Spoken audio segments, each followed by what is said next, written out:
Okay, so what I did, and it didn't get recorded, I'm sorry, was I took a die grinder and cut a little notch out in the bottom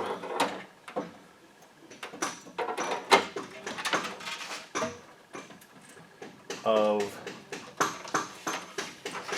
the radiator shroud, or the fan shroud, whatever you want to call it. That way I could get those clips in there. And so now we're going to reinstall it, and I'm not going to say anything until it's done.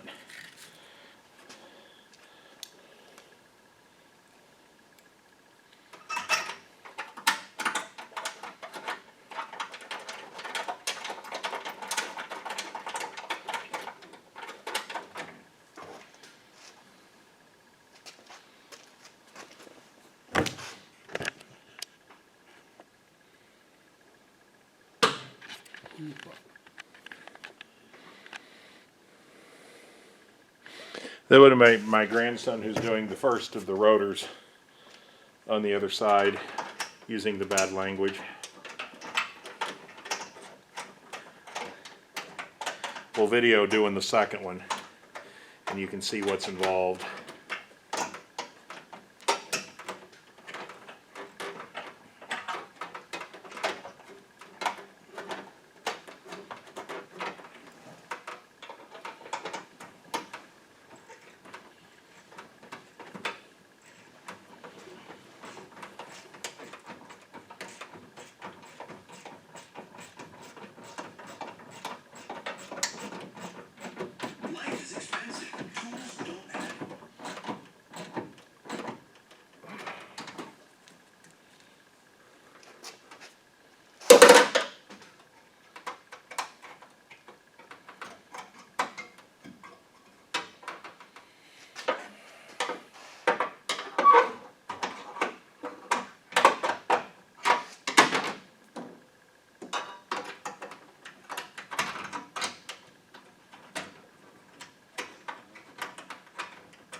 I think I mentioned it when I took them off, but the bolts that hold the radiator to the front are 10mm head, and then the bolts that hold the fan shroud to the radiator are 8mm.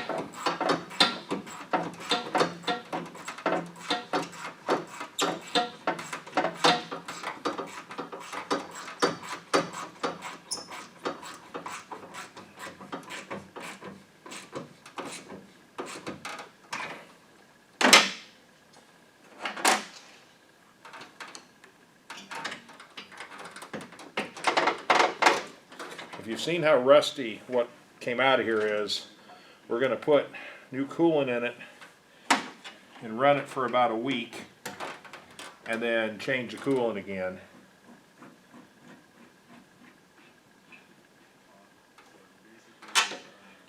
Trying to get that engine cleaned out.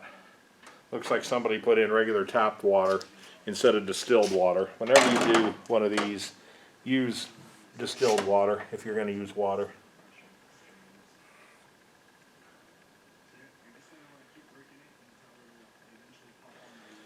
Okay, that bottom radiator hose is going to be an absolute boogaboo because it comes off at a different angle. So I won't video that because there's no way I can get the camera down there for you to see it.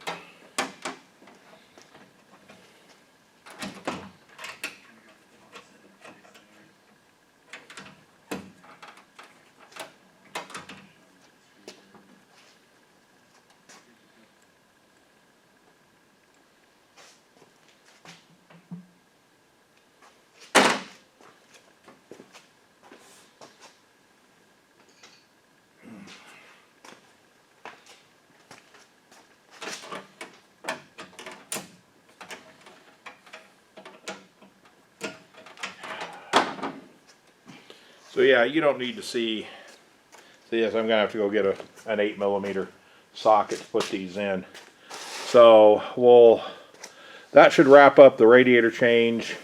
If I run into any more problems, I'll video it, but all I really have left to do is put the air tube on, the overflow hose, and the lower hose.